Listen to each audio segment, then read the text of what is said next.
Bonjour. Alors, on va commencer par lire dans 2 Corinthiens 12, Noémie, si tu veux bien. Parfait. Les preuves de mon apostolat ont éclaté au milieu de vous par une patience à toute épreuve, par des signes, des prodiges et des miracles.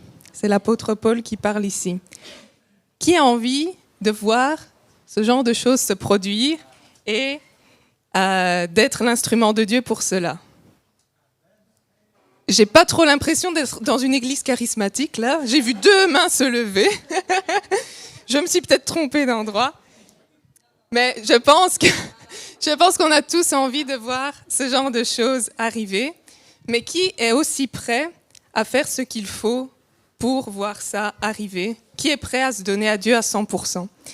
Et ce sont 2 questions que je vous pose et auxquelles j'aimerais qu'on réfléchisse ensemble aujourd'hui.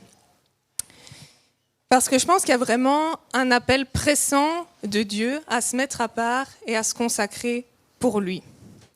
Tu peux mettre maintenant 1 Corinthiens 9, versets 24 à 27.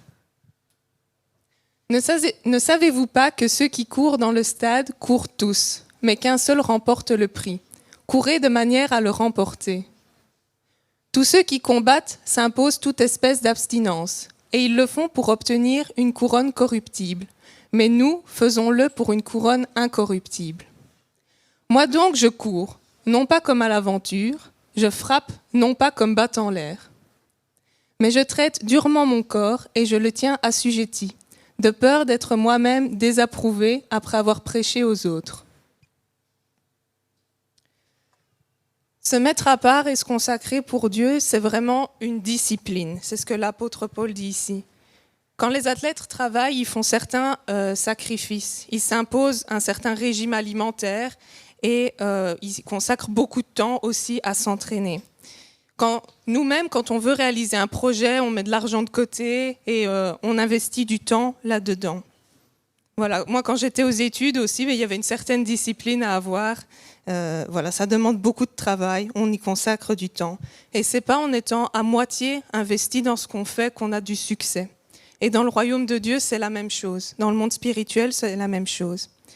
Ça ne veut pas dire que c'est une question d'œuvre ou de performance, mais c'est une question de priorité. Car là où est ton trésor, là aussi sera ton cœur. C'est ce qu'il est écrit dans Matthieu 6, 21. Voilà, merci Noémie. Et dans Luc 16, 10 maintenant, « Celui qui est fidèle dans les moindres choses l'est aussi dans les grandes, et celui qui est injuste dans les moindres choses l'est aussi dans les grandes. » Dieu ne va pas nous donner immédiatement de grandes responsabilités. Il va nous entraîner petit à petit. Et il nous donne vraiment l'occasion de faire nos preuves avant. C'est une sécurité pour nous. Quand on a un enfant, on ne va pas lui donner une voiture, parce que c'est dangereux. Voilà, on va lui donner d'abord un trotteur, et puis un vélo, et puis plus tard, il pourra conduire la voiture. Et Dieu, il fait exactement la même chose avec nous. Il nous donne tout d'abord de petites responsabilités, parce que aussi, je pense qu'il ne veut pas qu'on se mette la honte non plus. Et voilà. C'est aussi une question de représenter Dieu. Parce que si on est fidèle dans ces petites choses, et qu'on montre qu'elles nous tiennent à cœur et qu'on est responsable, Dieu va voir qu'on est fidèle et qu'on peut faire de plus grandes choses pour lui. Quand je lis dans Genèse, quand Dieu a créé l'homme, moi ce qui me frappe vraiment, c'est que le premier mandat de l'homme sur terre, c'est d'être l'ambassadeur de Dieu et de vraiment le représenter. Donc avant même qu'il y ait la chute, l'homme représentait Dieu sur terre. Et c'est notre premier mandat en fait. On doit témoigner et refléter qui est Dieu, qui est Christ. Et on va voir aujourd'hui comment on peut faire ça. Ça ne sera pas des choses compliquées, de grandes révélations, mais voilà, ça sera quelques clés qui peuvent aider pour ça. Tu peux mettre maintenant 2 Corinthiens 3, 18. Nous tous dont le visage découvert reflète la gloire du Seigneur, nous sommes transformés en la même image, de gloire en gloire, par l'Esprit du Seigneur. Ce verset-là, il nous montre vraiment que quand on contemple Dieu, qu'on passe du temps avec lui et qu'on communie avec lui, on est transformé. On ne ressort pas le même lorsqu'on a ces moments de communion, de face à face avec Dieu, des moments vraiment d'intimité. Et c'est vraiment ça aussi la transfiguration en fait. Quand on regarde aussi par exemple l'histoire de Moïse, quand il passait des moments dans le temple avec Dieu, il ressortait du temple et sa peau rayonnait. Et ça se voyait vraiment, quoi. Les gens ne pouvaient pas passer à côté de ça. Il y avait vraiment cette transfiguration et ce qu'il était à l'intérieur, ce que Dieu avait transformé à l'intérieur, ça brillait à l'extérieur. Et c'est ce que Dieu veut faire avec nous aussi. Mais ne mettons pas un voile quand Dieu fait cela. Partageons-le autour de nous, c'est important. Donc ça, c'est le premier point, c'est vraiment la communion avec Dieu. Ça nous permet d'être transformés et d'agir comme Dieu le veut. Maintenant, tu peux mettre Jacques 1, au verset 23 à 25. Il y a beaucoup de versets au début, mais c'est bien aussi. Et voilà, il y en aura un peu moins après. Car si quelqu'un écoute la parole de Dieu et ne la met pas en pratique, il est semblable à un homme qui regarde dans un miroir son visage naturel et qui, après s'être regardé, s'en va et aussitôt oublie comment il était. Mais celui qui aura plongé les regards dans la loi parfaite, la loi de la liberté, et qui aura persévéré, n'étant pas un auditeur oublieux, mais se mettant à l'œuvre, celui-là sera heureux dans son activité. Ces versets soulignent vraiment l'importance de la lecture de la parole de Dieu.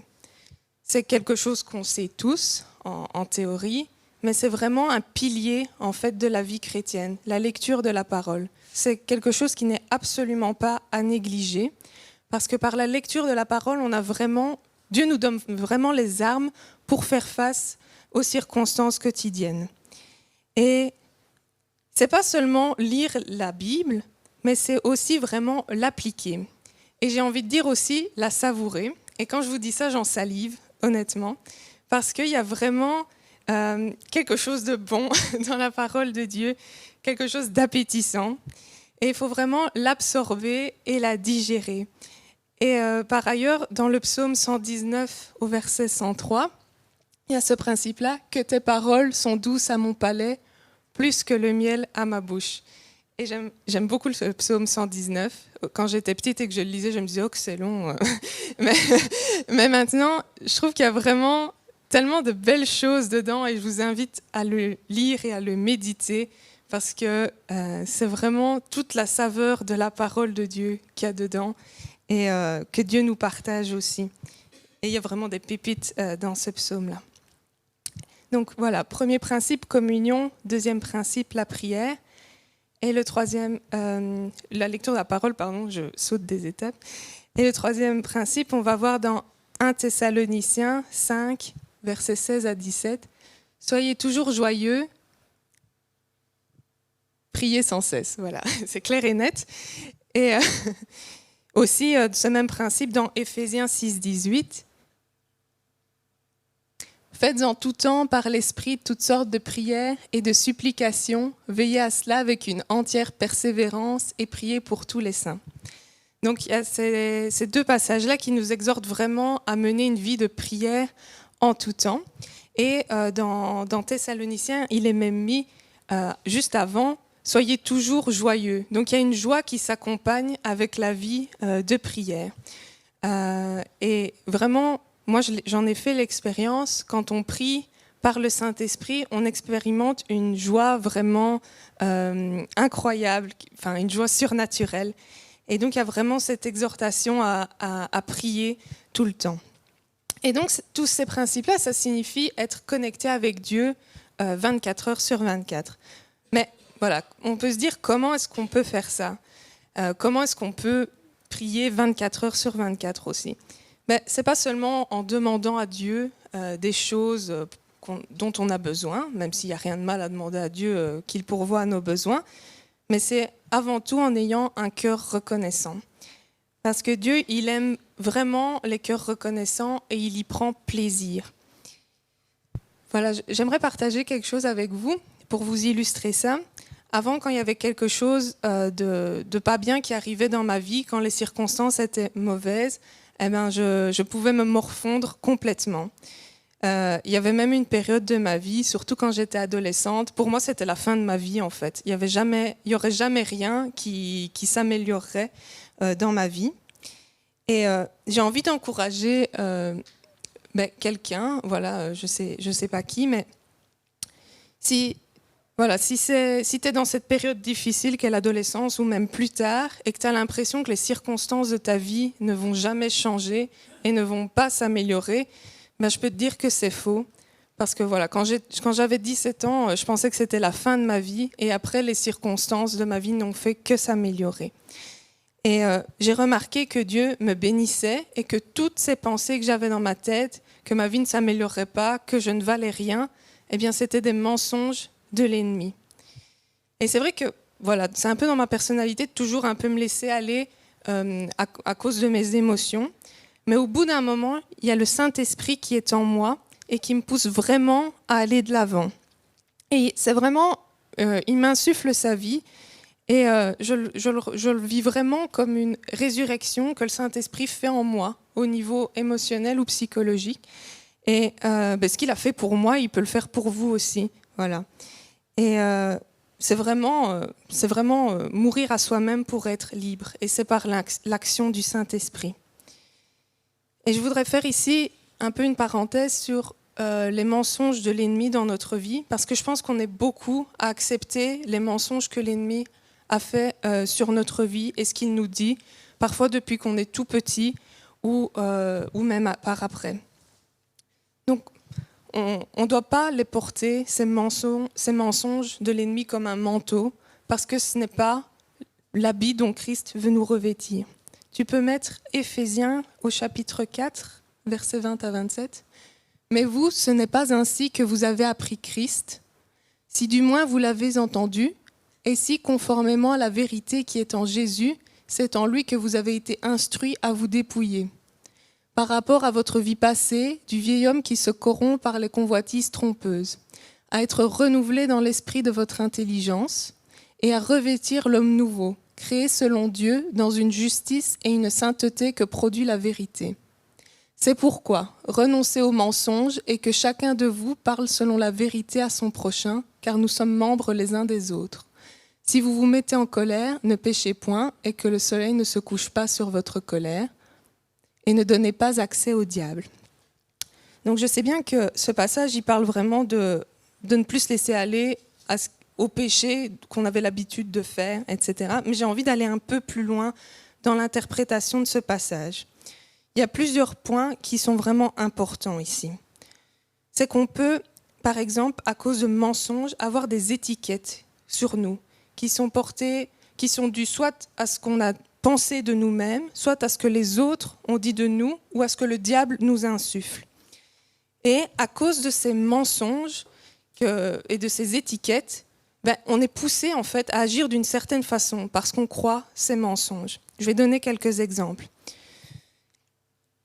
Un exemple, c'est, par exemple, on t'a dit que tu n'arriverais jamais à rien, et à cause de ça, tu n'entreprends jamais rien, que ce soit pour Dieu ou dans ta vie personnelle, parce que tu te dis que tu sais vouer à l'échec.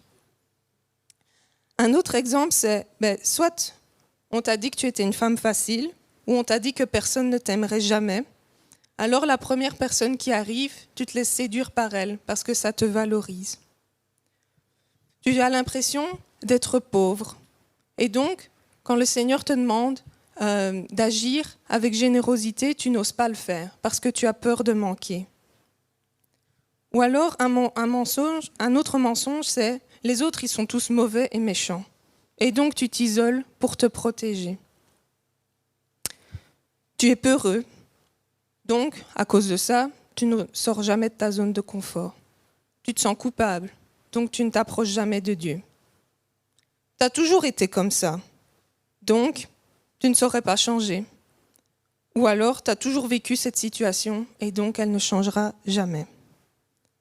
Ou encore par rapport aux addictions, tu ne saurais pas être heureux sans l'alcool, la drogue, le sexe. Et donc, quand tu as ces envies-là, tu y cèdes. Toutes ces paroles-là, ce sont des mensonges. Les mensonges de l'ennemi, ils nous piègent dans nos péchés et il nous enfonce dedans, parce qu'il ne veut pas qu'on s'en sorte. La solution face à cela, même si ça fait mal, et même si ça demande un pas de foi, c'est vraiment d'aller à la lumière de Dieu et de s'exposer pleinement. En revêtant Christ, comme il est dit dans ce passage, on se protège de ses mensonges et on brise ce cycle. Et comme il est mis au verset 27, on bloque l'accès au diable. Et pour se consacrer à Dieu et stopper l'accès à ses mensonges, communier avec Dieu a une grande efficacité et aussi la prière, comme on l'a vu avant. J'aimerais encore partager avec vous une expérience personnelle. C'est de ne pas sous-estimer dans ces processus où on essaie de briser ces cycles-là, de ne pas sous-estimer la puissance du jeûne. Bien sûr, ce n'est pas quelque chose à faire, on va dire, en manquant de sagesse. Il faut le faire sous l'inspiration du Saint-Esprit et toujours en s'hydratant bien. Il ne faut pas commencer en se disant « je vais faire un jeûne de 10 jours ». Mais sous l'inspiration du Saint-Esprit, c'est quelque chose qui peut être puissant pour vous aider à briser ces cycles-là. Avant, il n'y a pas si longtemps que ça, je crois que c'était avant que je parte aux Pays-Bas, donc ça doit faire 2 ans, je me disais, le jeûne, c'est jamais de la vie. Je ne voyais pas du tout l'intérêt, j'aimais trop manger, et j'aime toujours beaucoup. Et ensuite, j'ai décidé de me consacrer à Dieu pour une raison précise, justement pour briser un de ces cycles-là. Et j'ai été vraiment étonnée des effets du jeûne. Le lien qui me retenait captive depuis des années s'est estompé. Et pour la première fois de ma vie, je me suis sentie libre par rapport à ça. Et j'ai senti que j'avais aussi l'autorité face à cela. Et c'est aussi un autre des mensonges de l'ennemi. Il veut nous faire croire qu'on n'est rien et qu'on n'a pas d'autorité. Vous savez, on connaît tous cette histoire de David et de Goliath. Quand David il est arrivé sur le champ de bataille, tout le monde a essayé de le décourager. Son frère lui a dit « t'es qu'un petit prétentieux ». Saül lui a dit « t'es qu'un gamin ». Et quand il est arrivé face à Goliath, Goliath lui a dit « c'est qu'un chien ». Oui. Et vous savez ce que David a fait? David, il ne s'est pas découragé. En gros, il a dit face à Goliath « c'est qui lui ?» Et c'est quelque chose dont je me suis rendu compte aussi il n'y a pas longtemps. Il y a des choses que les gens vous disent parfois, nous disent, et on les tient pour acquis. Mais en fait, quand vous regardez qui est la personne, ça n'a juste pas de sens de considérer ce que la personne vous dit. Parce qu'on est des enfants de Dieu. Et ce qui compte, c'est parce que les autres disent de nous, c'est ce que Dieu dit de nous. Et j'aimerais revenir aussi au fait que Dieu nous donne des responsabilités petit à petit. Parce que c'est une façon que Dieu a de nous éprouver, pour éprouver notre fidélité. Et il désire nous transformer petit à petit pour cela. Et c'est pour ça qu'on a des épreuves dans notre vie. Souvent, on peut voir les épreuves dans la vie comme un châtiment de Dieu, et voilà. Mais en fait, c'est vraiment l'amour de Dieu qui vient pointer certaines choses précises dans notre vie, dans notre personnalité, pour nous aider à aller à l'étape supérieure. Et ça augmente notre foi, ça éprouve vraiment notre fidélité et ça transforme notre caractère. Et pour bien refléter Dieu, voilà, si on reprend l'exemple du miroir ou d'une bague en or, pour bien refléter Dieu, il faut être pur. Et c'est à ça que servent ces processus. Tu peux mettre 1 Corinthiens 13, 12, s'il te plaît. Aujourd'hui, nous voyons au moyen d'un miroir d'une manière obscure, mais alors nous verrons face à face. Aujourd'hui, je connais en partie, mais alors je connaîtrai comme j'ai été connu. Ce qu'il faut savoir, c'est que les miroirs dans l'Antiquité, ils n'étaient pas comme les nôtres. Ils n'étaient pas un exact reflet de la personne ou de l'image. Ils étaient un peu troubles comme ça. Mais néanmoins, on doit être purifié. Et il y a tout un processus que Dieu met en place pour nous purifier et nous aider à aller à l'étape supérieure. Tu peux mettre maintenant Éphésiens 5, 27. Pour faire paraître devant lui cette Église glorieuse, sans tache, ni ride, ni rien de semblable, mais sainte et irréprochable. À chaque fois que je lis ce verset, je me dis comment c'est possible d'avoir une église sans tache ni rien d'irréprochable, surtout quand je me dis le nombre de personnes qu'on est et tous les défauts qu'on a tous ensemble réunis. Je me dis comment c'est possible d'obtenir ce résultat-là. Moi, je trouve ça vraiment incroyable. Et en fait, c'est par l'action du Saint-Esprit. Et c'est en nous soumettant à l'action du Saint-Esprit qu'on peut arriver à ce résultat-là. Et tu peux mettre maintenant le psaume 26 au verset 2. « Sonde-moi, Éternel, éprouve-moi, fais passer au creuset mes reins et mon cœur. » Qui est-ce qui prie comme ça? Oui, David, mais ici, parmi nous, qui est-ce qui prie comme ça? Merci, Mao. Qui est-ce qui prie ainsi? C'est une prière qui est dure à faire, non? Qui a envie de dire à Dieu, ouais, allez, vas-y, éprouve-moi et vois ce qui ne va pas, montre-moi ce qui ne va pas. C'est une prière qui est dure à faire, non? Mais en fait, prier ainsi, ça montre un vrai attachement à Dieu. Parce que ça montre vraiment l'envie de plaire à Dieu, d'être selon son cœur. Et voilà, je ne vais pas vous dire que je prie ça, parce que voilà, mais c'est vrai que c'est quelque chose qu'on devrait prier aussi pour avancer avec Dieu. Tu peux mettre maintenant 1 Pierre 1,7. Afin que l'épreuve de votre foi, plus précieuse que l'or périssable, qui cependant est éprouvé par le feu, ait pour résultat la louange, la gloire et l'honneur lorsque Jésus-Christ apparaîtra. Quand Dieu nous aime, il nous éprouve et il nous fait vraiment aller chaque fois à un stade supérieur. Dieu, il ne nous punit pas par méchanceté parce que Dieu, il est bon. On le sait tous théoriquement, mais c'est vrai que parfois c'est quelque chose qui doit percoler en nous. Dieu est amour et il est fidèle. Il nous corrige comme un père aimant. C'est ce qu'on voit dans Hébreux 12,6. Car le Seigneur châtie celui qu'il aime et il frappe de la verge tous ceux qu'il reconnaît pour ses fils. Bon, voilà, je ne crois pas qu'il c'est le père Fouettard non plus, mais voilà. Mais Dieu, il a vraiment cet amour pour nous, comme un père aimant, comme un parent aimant, et il vient vraiment pointer dans notre vie ce qui ne va pas pour nous redresser et nous relever. Il ne vient pas pour nous enfoncer, il vient vraiment nous soutenir et nous redresser. Si on se laisse corriger par Dieu, éprouver par ce feu-là, c'est un processus qui vient nous épurer.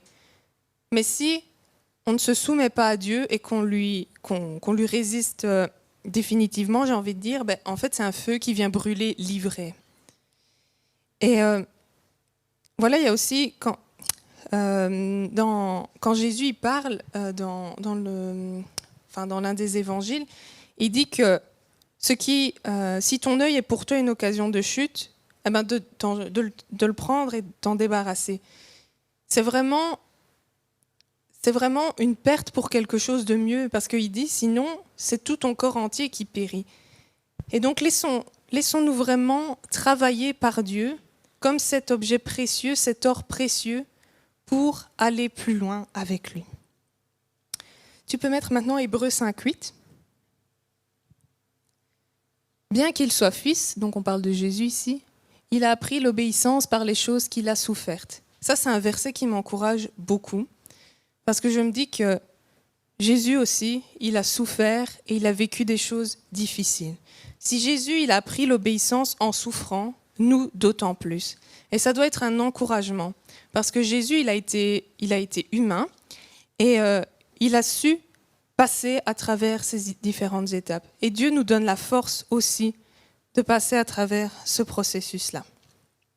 Et c'est aussi ainsi qu'on reconnaît les vrais disciples du Christ, parce qu'il y a ce processus d'épuration et d'épreuve qui se fait. Quand j'ai écrit ce message, j'ai vraiment ressenti dans mon cœur qu'on était dans un temps où le chemin va vraiment se resserrer. Et on ne pourra plus vivre comme avant, où on laissait aller certaines petites choses dans notre vie en se disant « c'est pas très grave, je peux faire ça, ça n'a pas d'impact sur les autres, donc voilà ». On ne pourra plus avoir ces compromis-là. parce qu'alors on court le risque d'être disqualifié.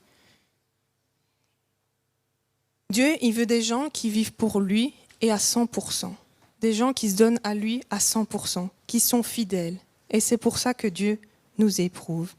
Et le but, c'est pour la gloire et l'honneur du Christ. Ce n'est pas une question de nous et de notre confort personnel. Ça ne veut pas dire que Dieu ne s'en occupe pas de notre confort personnel, mais ce n'est pas la priorité. Dieu, il a un plan plus grand que ça. Quelque chose qui nous dépasse complètement, qu'on ne peut pas imaginer et qu'on ne peut même pas appréhender complètement.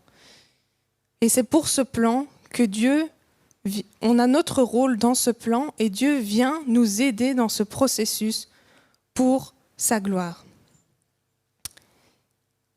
Et parfois, malheureusement, l'épreuve de notre foi, ça peut mener à la persécution aussi.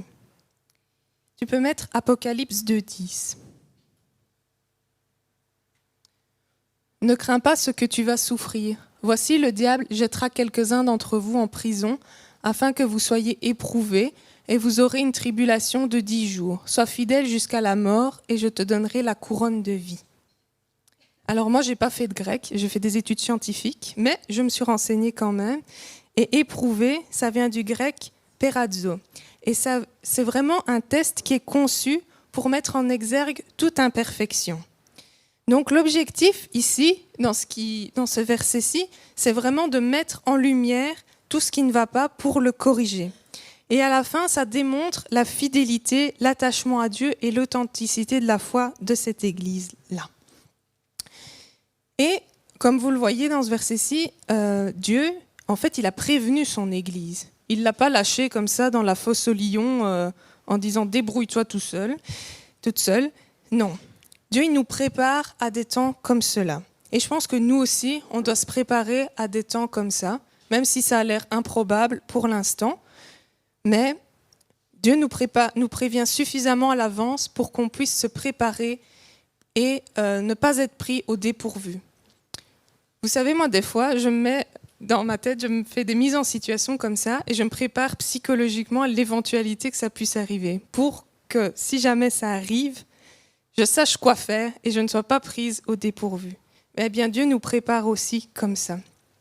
On ne doit pas penser que ça n'arrive qu'aux autres ou que ça n'arrive que dans d'autres pays. La semaine passée, Nathalie, elle nous a partagé une vidéo de porte ouverte et on voyait des cas de persécution, notamment au Nigeria. Mais on ne doit pas penser que ça n'arrive que là-bas. Et ça peut arriver ici aussi. Et je pense que ça va arriver parce que Jésus, il est vraiment en train de faire une démarcation nette entre son Église et ce qui n'est pas l'Église, entre nous et le reste du monde. Et voilà, tout ça, je le dis, mais ce n'est pas pour vous faire peur, c'est pour qu'on se prépare tous ensemble et de façon solidaire aussi. Et vraiment, dans ce processus de démarcation, il n'y a pas d'entre-deux. Soit on est un membre du Christ, de son Église, soit on est le temple du Saint-Esprit, soit on ne l'est pas. Et voilà, et si aujourd'hui il y a quelqu'un qui se sent poussé et qui veut donner son cœur à Jésus, si tu te sens poussé à l'intérieur de toi à dire oui, eh bien fais-le et soumets-toi à Dieu. Tu as choisi la bonne part, tu as choisi la vérité. C'est quelque chose que tu ne regretteras pas et c'est pas un chemin facile, mais au moins tu ne seras jamais seul parce que tu seras avec Dieu. Être chrétien, c'est vraiment nager à contre-courant. Je ne sais pas si parmi vous, il y en a qui regardent la série The Chosen, avec la vie de Jésus. Je ne sais pas si vous avez remarqué dans le générique, il y a des poissons qui nagent à contre-courant. Moi, ça m'a marqué cette image. Et c'est vraiment ce qu'on est. On nage à contre-courant. Et donc, Dieu veut vraiment nous préparer face aux ruses de l'ennemi. Et la bonne nouvelle, c'est que Dieu nous équipe. Il nous donne toutes les armes pour faire face à cela. Tout d'abord, il nous donne sa parole. Donc voilà, comme je vous l'ai dit, c'est quelque chose à absolument pas négliger, parce qu'on a beaucoup d'armes dans la parole de Dieu. On voit comment on peut faire sa volonté.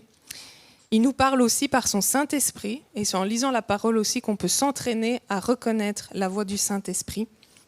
Et il nous donne des stratégies par le Saint-Esprit. Il faut vraiment, et c'est un conseil que je nous donne à tous, à moi aussi, de se mettre à l'écoute de Dieu dès le matin. Parce que Dieu, il renouvelle ses bontés chaque matin. Il y a un verset dans Jérémie qui dit ça. Et vous savez à quoi on ressemble quand on ne se prépare pas et quand on n'est pas à l'écoute de Dieu chaque matin? On ressemble à un marin qui ne regarde pas à la météo et qui part en mer malgré tout. On ressemble à un économiste qui achète des parts de marché sans regarder le cours du marché. On ressemble à une personne qui part faire ses courses sans regarder son compte en banque. Et pire que ça, on ressemble à quelqu'un qui part seul faire une randonnée dans un endroit inconnu, sans carte et sans GPS. C'est ce à quoi on ressemble quand on ne prend pas son temps matinal pour être guidé par Dieu. En fait, c'est juste dangereux, parce qu'on n'est pas préparé aux circonstances de la vie. On peut penser parfois que la vie est routinière et qu'il n'y a pas de changement, mais ce n'est pas vrai. Et Dieu il veut nous donner ses directions dès le matin. Et voilà, et si vous pensez que vous avez assez de ressources et d'assurance en vous-même pour faire face à la vie, ben déjà c'est faux. Et en plus, c'est de l'orgueil, c'est même de l'arrogance. Et pour ceux qui connaissent l'âge de glace, ben, il y a une réplique qui dit que à cause de l'arrogance, c'est comme ça que les dinosaures ont disparu. Et donc voilà.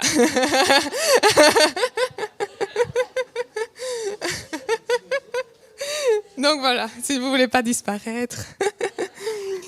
Bon, je rigole. Hein. Mais bon, c'est important de passer du temps dans la communion avec Dieu. C'est vraiment extrêmement important. Et aussi, une question que... Voilà, j'avais entendu ça une fois sur Internet et je me disais, oui, c'est vrai. Pourquoi est-ce que vous voudriez passer l'éternité avec Dieu si ici, vous ne passez pas du temps avec lui? C'est pas très cohérent, quoi. Donc... Voilà, et c'est aussi une erreur de penser que ce qu'on fait de notre temps ici, ben, ça n'a pas d'impact sur l'éternité. On se dit, ouais, je peux vivre ma petite vie tranquille. Ben non, pas du tout. Si c'était le cas, ben Jésus ne serait pas venu sur terre, il ne serait pas mort et il ne serait pas ressuscité.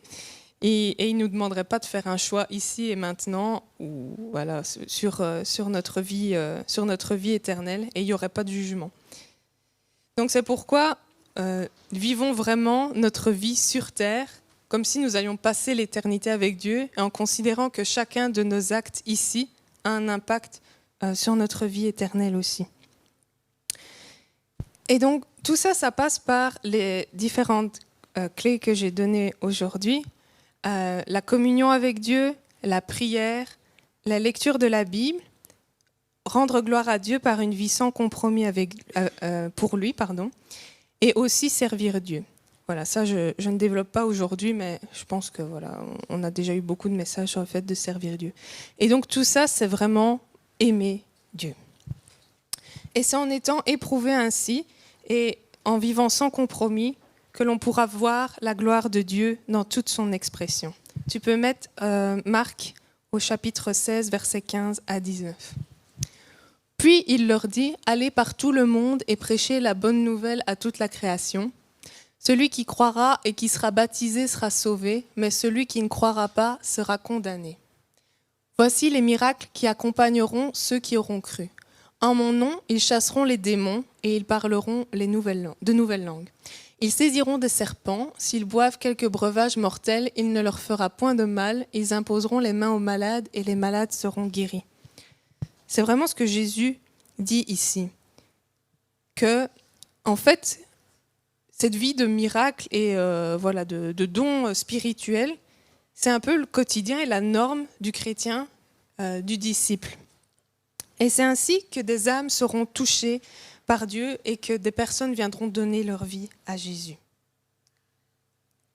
Voilà, c'est mon message aujourd'hui et je ne vais pas faire d'appel par rapport à ça parce que je n'ai pas envie que vous soyez poussés par vos émotions à prendre une décision ou poussés par le regard des gens à prendre une décision.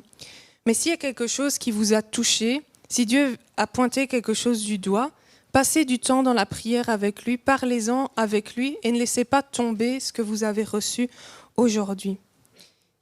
Comme on l'a vu, ne soyez pas un auditeur oublieux qui se regarde dans le miroir et puis après va vaquer à ses occupations.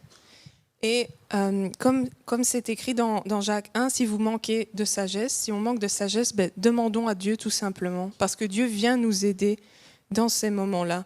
Il veut pas nous laisser où on est, comme on est. Il veut vraiment nous aider à avancer. Et voilà. Et moi, je suis persuadée que celui qui a commencé en nous cette bonne œuvre, il la rendra parfaite pour le jour de Jésus-Christ, comme dans Philippiens 1,6. Voilà, soyez vraiment encouragés. Voilà, c'est parce que ce message, c'est un message d'amour de Dieu. Dieu, il vient nous encourager, il vient nous préparer. Il veut vraiment qu'on soit plus proche de lui. Et il veut nous rendre libres. Quand je passe des moments avec Dieu, quand je le sers et quand je me donne à lui, c'est les moments où je me sens le plus libre et le plus satisfaite aussi. Et Dieu veut vraiment nous utiliser pour toucher d'autres personnes. Donc je rends gloire à Dieu aujourd'hui et je veux proclamer aussi sa souveraineté dans notre Église, dans la vie de tous ceux qui ici le désirent. Et je proclame que Dieu, il nous délivre et il délivre encore maintenant. Je vais terminer par une prière. Voilà, que ceux qui le veulent prient aussi dans leur cœur, soit une prière personnelle ou suivent ce que je dis. Seigneur, je te remercie parce que tu es un Dieu bon, tu es un Dieu plein d'amour et plein de fidélité. Je te remercie parce que tu prépares ton Église, tu traces un chemin devant elle et tu la prépares vraiment à chaque circonstance, chaque événement et chaque obstacle. Tu lui donnes les clés, les moyens et les stratégies pour s'en sortir. Tu ne la laisses pas démunie, mais tu viens la couvrir de ton manteau de protection et tu viens lui donner une pleine victoire pour qu'elle puisse être libre et proclamer ta vérité et ta liberté sur toute âme qui est captive. Tu es un Dieu de vérité, un Dieu de liberté. Je proclame vraiment ta vérité et ta liberté dans nos vies. Et Seigneur, viens nous aider dans nos faiblesses. Viens vraiment nous donner les stratégies pour surmonter ce qui nous entrave. Viens vraiment briser nos chaînes. Viens nous parler et nous réconforter. Viens nous aider à avancer. Si nous devons nous repentir, montre-nous où, ce qu'on doit faire et vraiment viens nous aider à nous relever et à tourner la page par rapport à ça. Tu es un Dieu saint, tu es un Dieu puissant et tu vis en nous. Nous sommes le temple de ton Saint-Esprit et nous nous reconsacrons à toi. Au nom de Jésus, Amen.